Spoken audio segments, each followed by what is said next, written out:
Good afternoon and welcome. My name is Allison Kemmerer. I'm the director of the Addison Gallery, and it's my pleasure and privilege to introduce you to Lavaughan Jenkins today. Lavaughan has been the Addison's Edward E. Elson Artist-in-Residence for the past 6 months. The exhibition, which I hope you all have seen, offers just a sampling of the work he's created over the past 6 months while living and working here on campus. Trust me when I say he has been incredibly productive. So much work has been coming out of that studio, going out to shows and galleries and being sold immediately. So we feel very lucky to have the little stash we do in the gallery right now. While the residency program has given Lavaughan time and space to test new ideas and create new work, his extended presence has given us the rare opportunity of being able to watch him as an artist in action and to get a little bit into his head, which is a pretty wonderful place. So over these past 6 months, he's been extraordinarily generous with his time, with evening gatherings, class visits, informal studio drop-ins, and with all of that, students, faculty, staff, and community members have been able to visit the studio, witness the artistic process, and watch these amazing works develop over time. So we're so thankful for that opportunity. It's been an incredible, rewarding, and enriching experience. And I think you'll see a little bit of that development in Lavaughan's presentation today. But before I hand it over, I just wanted to give you a little background about him. Lavaughan is a painter, printmaker, and sculptor. He was raised in Pensacola, Florida, and is currently, when not in Andover, based in Boston, Mass. He received a BFA from the Massachusetts College of Art and Design in 2005. Since then, he has become a recipient of the 2019 James and Audrey Foster Prize, awarded annually by the Institute of Contemporary Art in Boston. Just before coming to Andover, he completed the Fine Arts Work Center residency in Provincetown, Mass. His work is in the permanent collections of the Museum of Fine Arts Boston and the Institute of Contemporary Art Boston, and I'm happy to say now, the Addison Gallery of American Art. He has exhibited his work widely, including the Abigail Ogilvy Gallery, the Caiaphas Gallery, the Kingston Gallery, and the Lens Gallery, all in Boston, as well as the Vielmetter Gallery in Los Angeles, the Oasis Gallery in Beijing, and the Arts Research Collaborative Gallery in Lowell. His work has also been exhibited at the ICA Boston, the Suffolk University Art Gallery, the Fitchburg Art Museum, and the Painting Center in New York.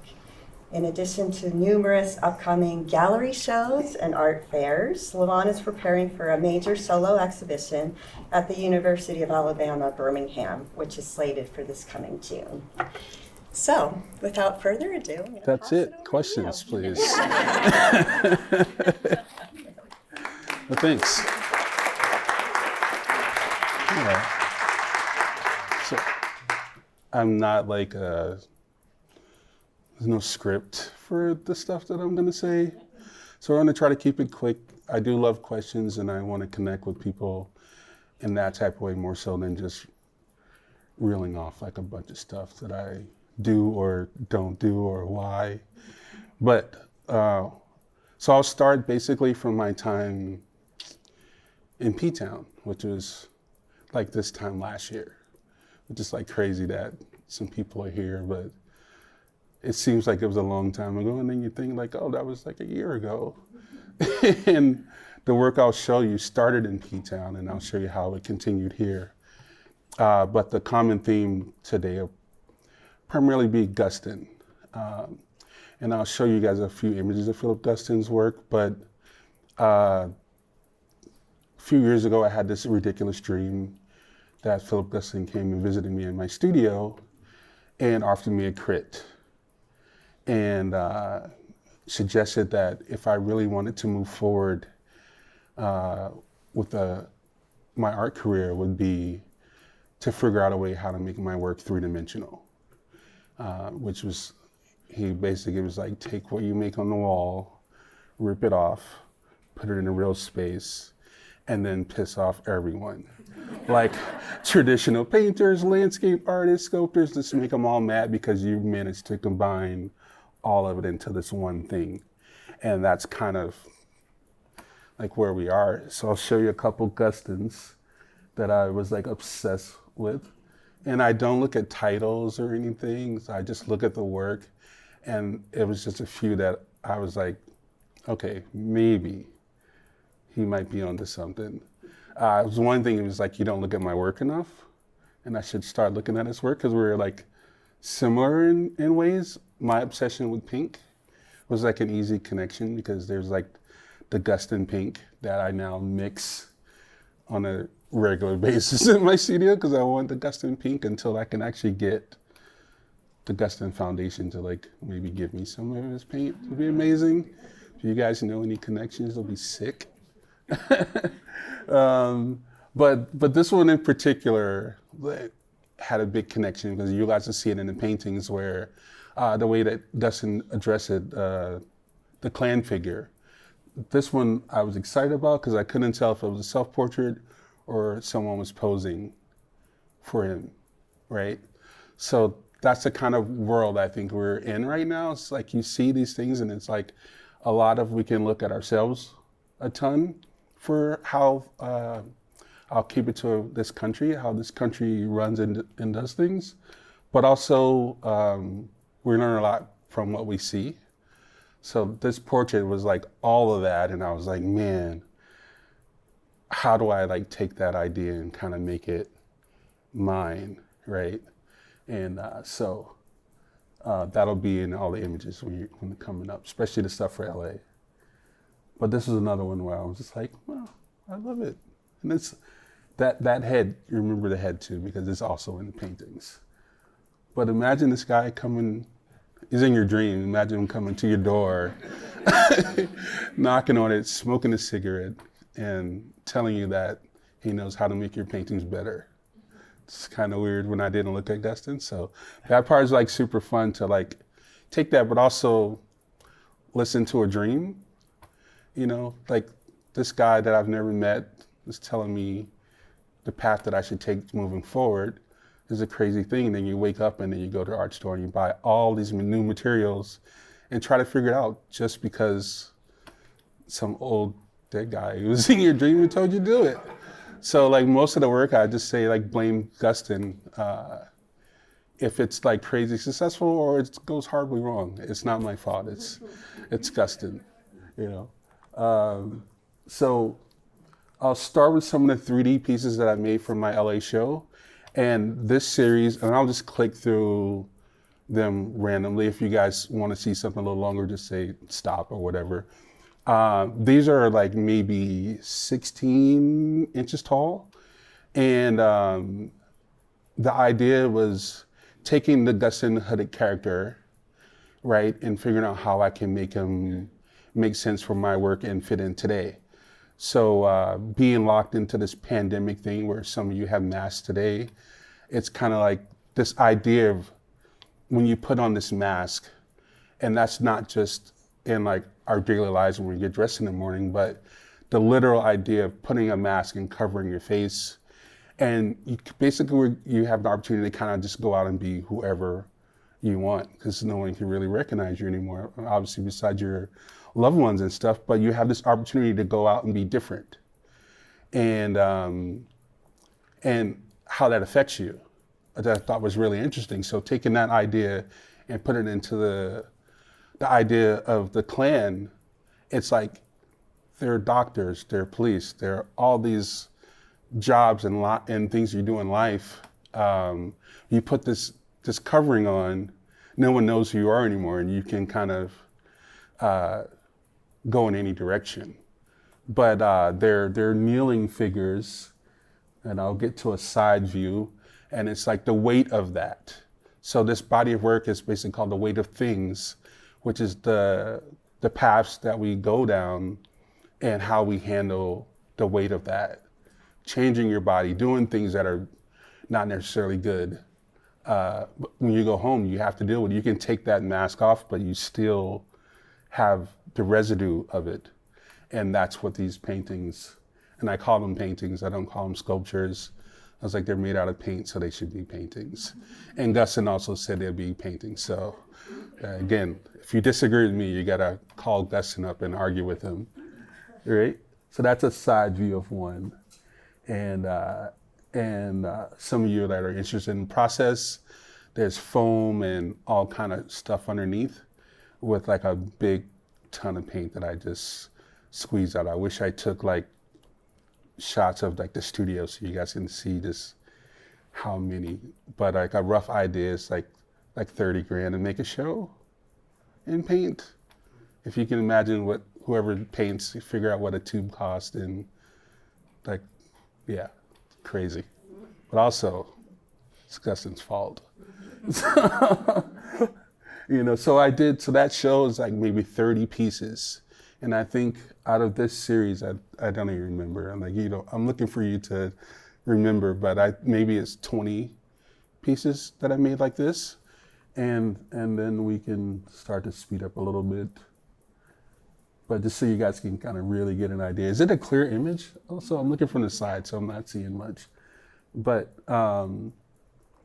each one kind of has this structure where they all kind of start off with this generic shape, and then I kind of just let the paint do whatever it does. Sometimes it runs a little more, you know, because I'm squeezing paint out and I'm leaving it, and then sometimes it's on the floor, and I kind of scoop it up and put it back.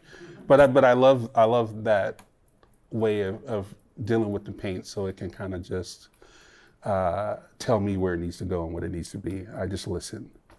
And so you can see that left eye for us, the right eye, like it broke, and I was gonna fix it, and I was like, no, that's how it's supposed to be. And it gave it this other little attitude. They're all weird and quirky, right? They're not necessarily dark, but there's certainly something there. It's great to think about like the underneath especially when I made this series. I didn't so much stress out and worry about the surface, but I wanted to make sure it had some type of energy or something was sitting underneath that we could start to feel, you know. And then that guy, I don't know what he does. It's just funny to me, and I should have kept that one because it made me laugh the most. You know. So then we get to some of the works on paper, and so these were started in P-Town, and some of you were here, and you guys got to see them in the very beginning. There's a crazy story. I went to a bar one night, and I needed a last call drink, which no one needs that last call drink. I needed a drink, and I go to the bar, and I'm sitting at the bar, and this guy in the middle of the bar is just staring at me, and I'm like, it's gonna be that moment. And he's drunk, and he's talking to me, and I'm like, I don't wanna talk, I just wanna chill. And he's like, you know me? And I was like, nope. He's like, I own a bar here, and I'm like, cool. He's like, the bar that was deemed like a racist owner. He's like, but I'm not racist. And I'm like, okay, well that probably means you are. and like whatever. And so he's just like maybe 20 minutes of trying to convince me that he wasn't. And I'm just like, okay, well, I'm gonna have a good night. You have a good night. I'm gonna leave. And I go back, and the next day, like that conversation is kind of stuck in my head. And these were intentionally gonna be landscape paintings, because I was in P-Town, and I was like, I want to paint the ocean, and I want to paint all the wooded area that we're in. And then all that changed, because that conversation for him connected to the Addison, and it was like, this is the time where I need to make these paintings. And so I started them in P-Town, and then when I got here, it just made sense to push through and get them ready. And so I kept going. I think I made like maybe 15 of these on the walls. Like we have a massive, amazing studio, and my thing was like all the walls in the space should always be filled. So I kept painting, and every time something came down for a show, I just put something up and keep rolling. And that's my craziness for always being productive, is like, if the walls always have to be full, then I'll probably never stop painting. And that's always my approach to things. It's like, if you got something to do, you should paint. And my first mentor that brought me to mass art was like, oh, you want to go to the club? paint. It's like, you want to go out on a date with a hot lady? It's like, paint. It's like everything that you want to do in life, sub it for painting, because that's what it's going to take to really make it. And so that's what I did. So 2 years now and counting, I'm making probably, I don't know, like 100 pieces or something. Probably like 70 here in the span of these 6 months. So the productivity is there, and I still got more ideas. So this character is also, I stole this from Guston as well. His little like head with a giant eyeball became my like Mr. Potato Head version of that, and connecting to my childhood and stuff. But I call him Nigel, the protector is his name, and he's a defender of women. And I thought it would be really fun to keep building up my like world of characters. Usually I just paint women or men, and none of this stuff is like around them, but it happened, and here I was like, it has to be, so let's run with it and like make 3D pieces. It'll be amazing. And so I started making them, and I think I made like, I think it was 17 of these, maybe 20. I like those even numbers, that closer to an even number. So like I can split them, like, oh, this gallery gets 10, they get 10. And, or unless I need more, then I just keep making them.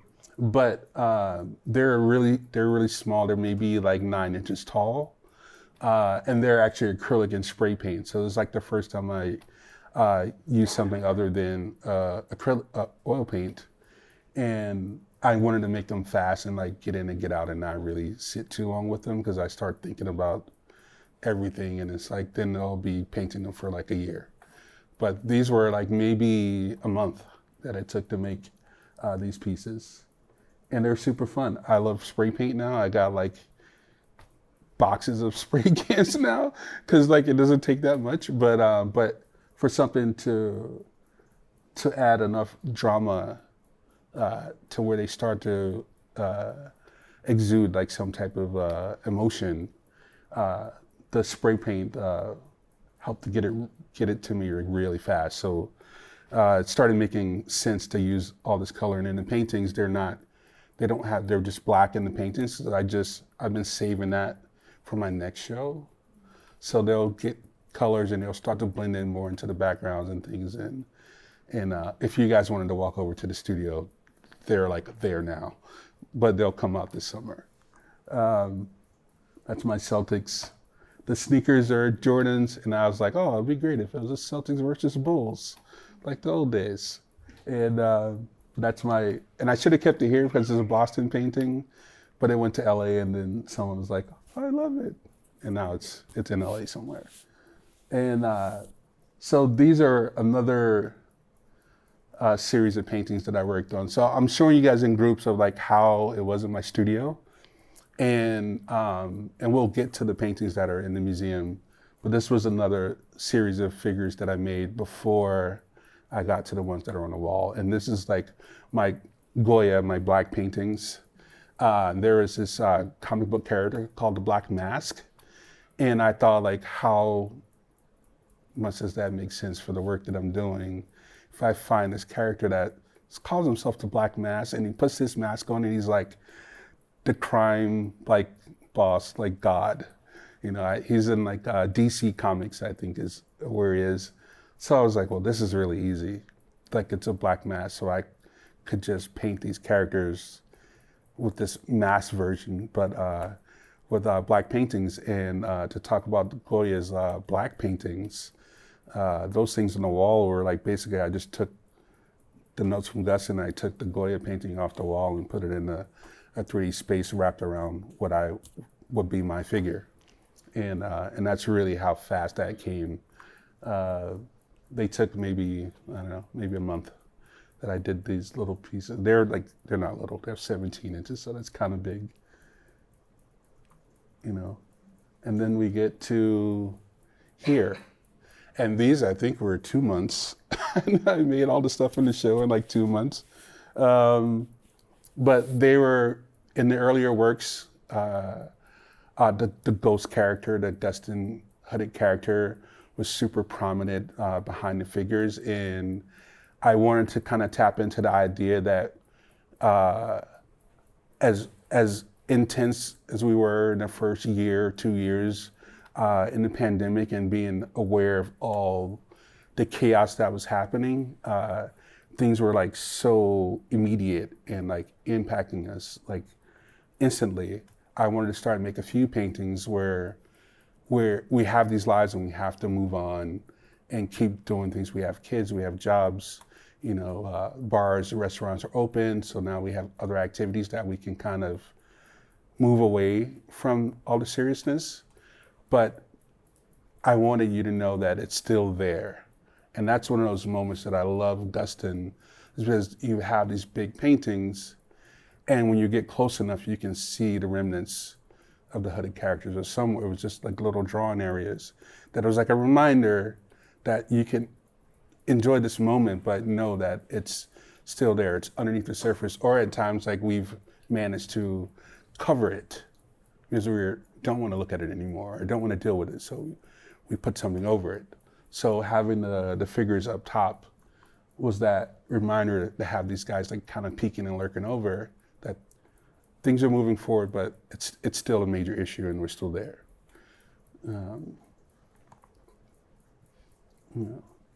And this series also like started painting my heroic crushes. Lizzo is, I'm probably her #1 fan. And I knew when I started making this series of like really powerful women that a lot of them are just from my imagination, or I find images online. I look at a lot of fashion. So I love the models, and I kind of take pieces from the models for friends, family, whoever, and I compile and make these figures. Some are very specific, like this is Lizzo. I have one more in the studio, but I wanted to make a painting of Lizzo and appreciate what she does for women, but not just women, like specifically Black women, and have this such a large beacon of like, love who you are, share your story so other people don't feel like it's like an impossible thing. Lizzo's like I don't know. I'm sure there's other amazing people out there, but for me and the connection of like today, I think she's one of the biggest. And so I had to put her in a painting. And so this is if she's out there, Lizzo, if you see this video, I love you. And Venus and Serena Williams also, especially with their retiring and things of last year, I think it was last year, I was like, man, how do I not paint them? And having so many videos and movies about them, like sharing their story and like always, and what they're both doing. I almost bought Serena Williams' Venus has a mattress, and I almost like bought it because it was just there, but it was like $4,000. So I was like, maybe not this time. But to imagine like, someone that you look up to and you find, I mean, everyone has their like maybe dark spaces or something, but I'll keep this positive. But someone to do so much positive things in so many different directions, not just tennis, not just whatever you do, not music, but so much more. But also think about what they went through. Like we got to watch them go through all this stuff on TV, right? All the issues. I call this one the Australian Open, because that was one of those moments where I think it was Venus that was injured. And then they were saying, you're not injured. You just want your sister to get this moment and do this thing so that they were destroying it. But also I think they were the ones that made the horrible cartoon about Serena. I could be wrong about that, but to take all that stuff and then still be such a hero to so many people, and it's like they deserve more than a painting. But this way, that life, those moments I kind of get to live as long as this painting lives. I mean, they're cemented in everything, but for me, I can't forget that moment anymore because now it's here. So those are only two like real people. Everyone else is kind of like reimagined. This is like my Lady Liberty type of moment. And I wanted her facing right at you guys. And when you go into into the room, you'll get to like be definitely be face to face and see a lot of moments. I love white dresses because it's like wedding. It has all this stuff, but also like it's like icing. Like all my paintings are like icing, I guess. But when I make the white dresses, like that's the feel I get, and it's just obviously the color white means like all this purity and these things. But I'm like, how fun is it? Maybe it's not really fun, but it's interesting to have a white dress that means all this happy stuff, and then slam right behind there is this the other version of white, and see how they play and how far that character can jump off and really surround the figure, but it's enough and it's strong, and the structure is there to where she's not being sucked in quite yet. Like there's still more especially towards the bottom where the white dress really gets to jet out. There's like some distance. But that's also the thing I love about studying art and now trying to make it my own and breaking all these rules and things where in space, in real space, how things are supposed to set, and I just say I don't care. But like make it function. As long as it works, it's great. I think they work. Maybe you guys will be able to tell me no later. But but yeah, so we get into it. This might be my favorite one. Making the dress, making the shoes, because I don't typically paint shoes, was super interesting. And I'm like, you got so much on your plate. What are you doing adding more stuff to it? But I knew when I started painting that figure, the shoes for me was going to be that moment where I can start to take that and project it into the newer work that's coming. It's one of those moments that I was like really excited for when I started making it, and they took like 2 minutes, so I really loved it. Where the backgrounds, the building, and the drawing of layering colors and things. It's like watching paint dry, like the literal statement. That's what I do all day, but it gives me an opportunity to make a bunch of paintings because I can go from one to the next. So they're all connected in a way. And I'm gonna not talk too much about them because I want you guys to be able to ask the questions that are in the paintings, and I'm sure we'll be on the same page and we'll be able to come out with some interesting topics soon. Am I running out of time? How am I? Good, it's 2:28. Sick. And this is the last like section of the body of work that I was doing. This series of paintings were 2014 is when I started back painting. I went to the Goya show at the MFA, the Order and Disorder show, and that day I also dream about Goya a lot. He's number one. Gustin's like 1B. He may be 2, but Goya is like we get coffee, we text in dreams. Like it's like ridiculous. That day I went to that show, and I was covered in goosebumps. It's like he was like, "What are you doing? Go paint." And at that time I wasn't painting. I quit painting. I gave all my supplies away, and I was just doing a regular job, being a regular person, and I was completely good with it. That day Goya's like, "You're not good with it. Go paint." So that day I went to the art store, bought a ton of paper and a bunch of paint, and I started 50 paintings that night. And these pieces were the leftovers of that series of paintings I made, and then I pulled them into today and tried to make them fit a little bit more to how I'm thinking and what I'm thinking about today as opposed to 2014. And this particular series turned into like a more connection to Gustin. is portals. And I took that idea that if I made these portals, they should be like love portals. And you can bounce back through moments that are special to you or someone that you connect with, and you can go back and forth. You never go away from it. You'll be able to get back to where that is. And I think a lot of that is kind of how we hope things get normal after we out of this pandemic. We can go back to things being normal. Some people would like to go back further where things were not so awesome. And well, again, we'll keep it light so we don't have to talk about all that, but you guys all know.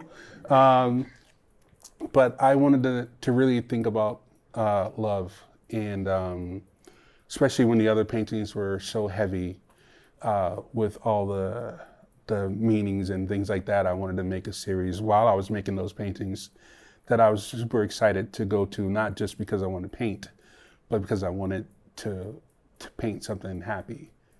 You know, like I find that happiness in those other paintings, but there's also other stuff weighing in there. And so I wanted to make a series that was just about that. And so I started making these. And they're weird because they change into bullseyes and other things, but for me, they're just portals, and you can get into it. And each color was from clothing of my last relationship. So I took every portrait or like selfie we took, I took those colors from that photo and turned them into these portals. I think that's it. I'm like, that's it. But if you guys want to see something else where I click through too fast, or I'm good with starting to chat. Yeah. Hey, can you talk about the bottom of this image? Yeah, so a while ago, well, when I was in school, I looked at a lot of Picasso paintings and like those guys and all the card players and people sitting at tables. So I grew up in Florida, and a big part of my time with my family was like we were surrounding a table, and I thought what awesome way for me to connect and pull my family and some of those memories into it without literally painting that moment, have that connection. So they're literally sitting around this chaotic table that all this stuff like is kind of like birthed from, right? You have this conversation and then it turns into these in portals. But there's other paintings where I have like the fertility goddess and things like that that are hovering over the table. Because I love that idea of thinking things into reality. And that's kind of what happens in these paintings. So, yeah. In the paintings, the clan figures in the back, they're kind of the curve to them, and then the background, they remind me kind of church and stained glass. Oh, for sure, totally. Okay. Yeah. My grandmother passed, I think 3 years ago now, like literally right before I went to P-Town. So I was working on a show there, and she was hilarious. She always had issues with my paintings. One, because she was very religious, and she's like, I don't understand why you don't paint that. Like, well, I'm like, Grandma, because I'm not you, you know? But she would be like, they don't have faces. Like, make them pretty. Like, why do you paint, like, they're not ugly, but she kind of wanted to call them ugly. And it's fine, you know? But we always talked about that at some point I was going to figure out a way to incorporate her into my paintings more, because she's such a big role model, not just for our family, you know, but I think for a lot of women, especially in that time, and she passed when she was 93. So she saw and been through a whole bunch, and then to like kind of full circle it to go through the pandemic. You know, and so hearing her stories and things like that just made me want to pull her more into work. So having those shapes and things, are like me not painting the church, but having enough suggestion in there that religion is in there. I mean, and pretty much in any race in the way that women are treated. A lot of it started in the church as well, you know. So that connection goes all through the paintings, and I love that, you know, and I think she loves it too, you know. So yeah. The question. I saw you. I'll get you next. Oh, sorry. No, go ahead. The significance of the figure, you know, at the bottom on the right, and then with the sneaker. Yeah. Yeah. So that's just like I when I look at art history or history in life, it's obviously the books were written by men, and so it was like their version or their perspective of things, and I just simply thought that women weren't defended or positioned in a spot that they deserve. So I was like, well, how can I like make that without painting a whole scene of like this, whatever, but that's coming. I wanted to sum it up into one character, and this character was who I came up with. And the name Nigel came because I was partying one night and maybe too many gin and tonics. And I called my mom for whatever reason, because the singer name was Nigel. And I called my mom and I changed my name. I told her my name was Nigel now, and she had to call me Nigel. Also not fun to call your mom at 3 o'clock in the morning while she's working. She was a nurse, and I was like, hey, change my name to Nigel. If you're gonna call, you gotta ask for Nigel. And I didn't know that. I called her until she called me the next day. It's like, can I speak to Nigel? I'm like, Mom? And that's a very true story. So I thought like, wow, well, this guy needs a name, and like maybe I can like repurpose his name and like make it like something good. It's entertaining, but I want to give him like a role, right? So that's how that name came there, but that's what that figure is there for. It's like earlier paintings, those ones were at the bottom of the image, were like the observers and things like that. So it's just an evolution of those characters. Like they're in the same positions, just like those paintings that I started a long time ago. Things just have been like upgraded, and but that's him. Yeah. I was going to ask the same thing, but can you elaborate a little bit more on the Nike basketball shoes? Yeah. So that shoe was like the first sneaker that I kind of fell in love with, but we didn't have a ton of money, and I was the middle child. So I kind of was like, oh, like my brother is the oldest, he needs to be cool. And then the youngest is my sister. And I'm like, well, she's the only girl, so she should have like all the stuff. So I'm just like, I don't need anything, I'm cool. So now I'm like, I kind of want them, right? But they're like, for the original, it's like $5,000 right now. And I'm like, I don't want them that much. But I thought how iconic that sneaker, that silhouette, like every fashion house has pretty much copied that silhouette. So it's not just a cultural, like iconic moment or shoe. It's like a global iconic moment we wear sneakers with suits now.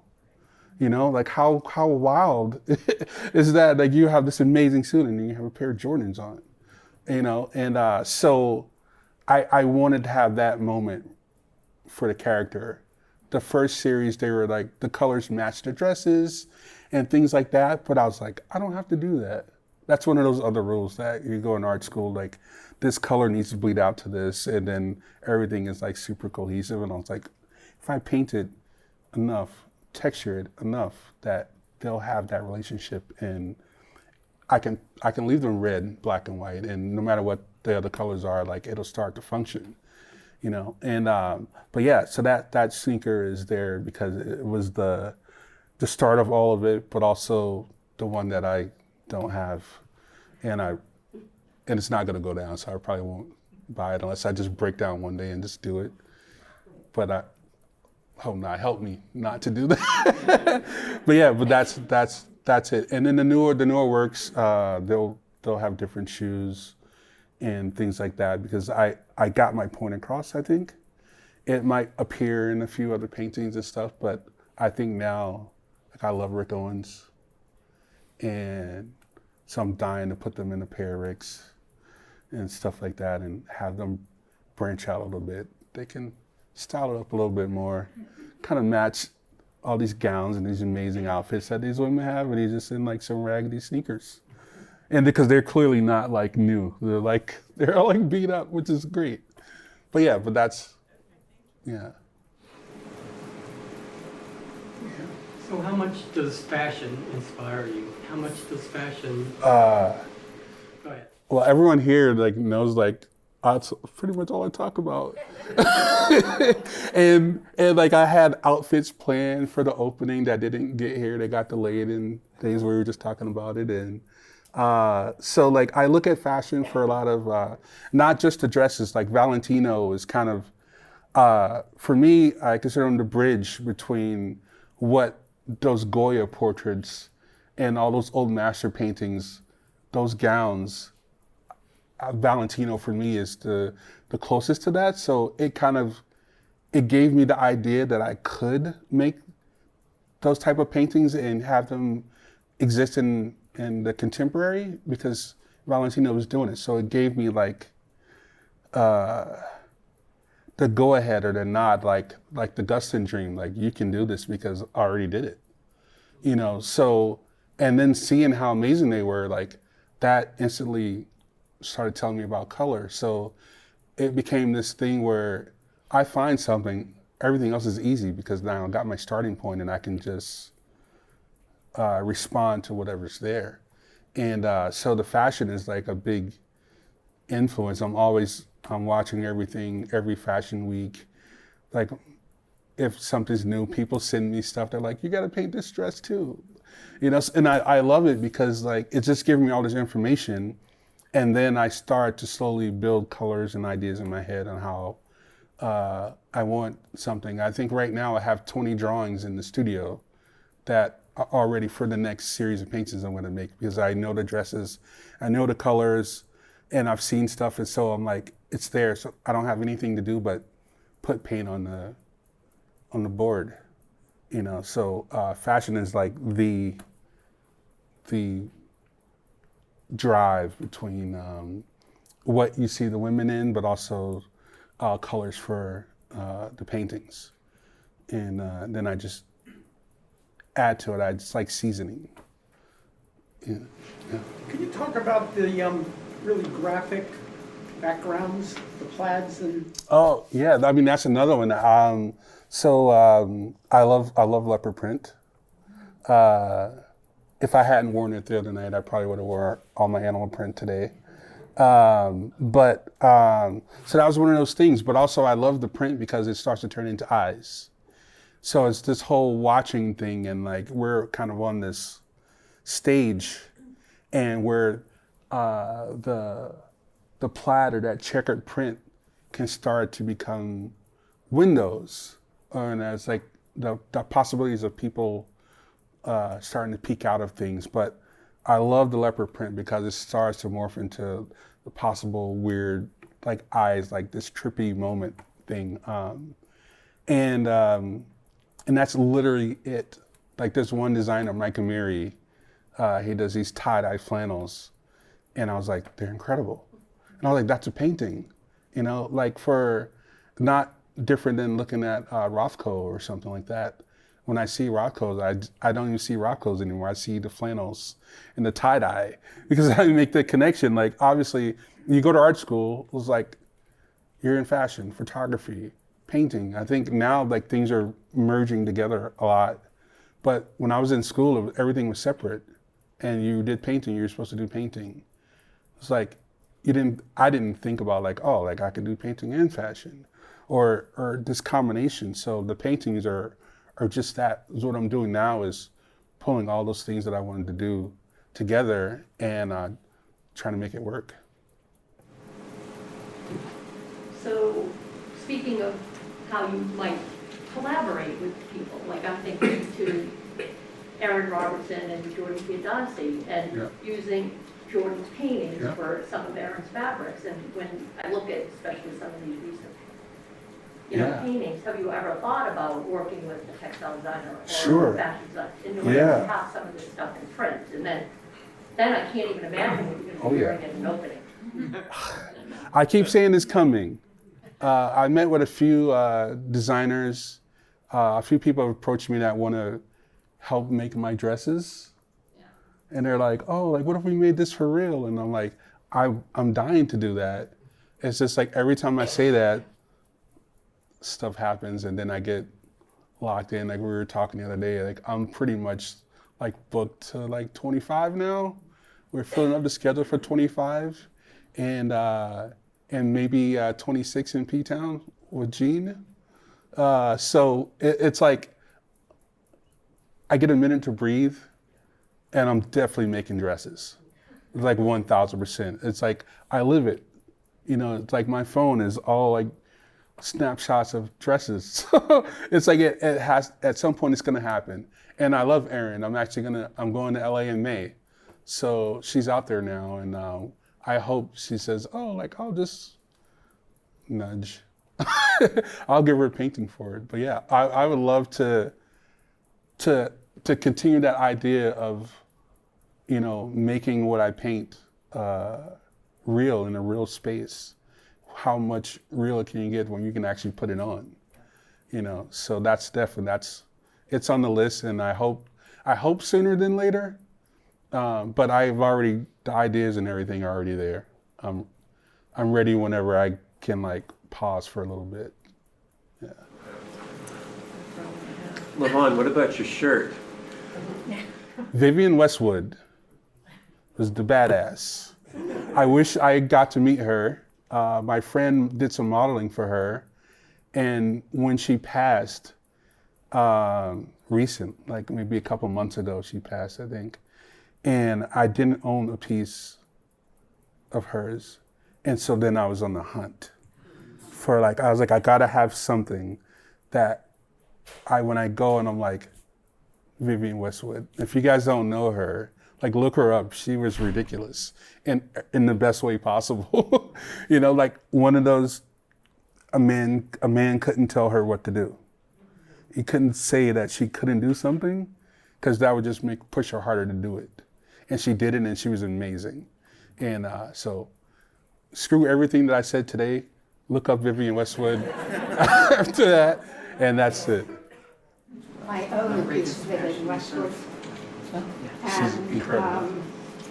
At the memorial service, one of the actresses wore a piece that I had. Aww. It's a tartan piece with a bustle. So good. She was so amazing. So her. Yeah. Yeah. Oh, so good. Yeah. And buy a Vivienne Westwood piece. I think if I can fit it, you guys can fit it. Some of those cuts are tight, but you can get in there. Yeah. This is the best part. It's like the ramble part, and all this stuff is like amazing. Yeah. Anyone else? Uh-oh. There aren't anymore. We're going to hang here. There are refreshments, and we have cupcakes because somebody told us a birthday's coming up. So we want to celebrate March 3rd. Yeah.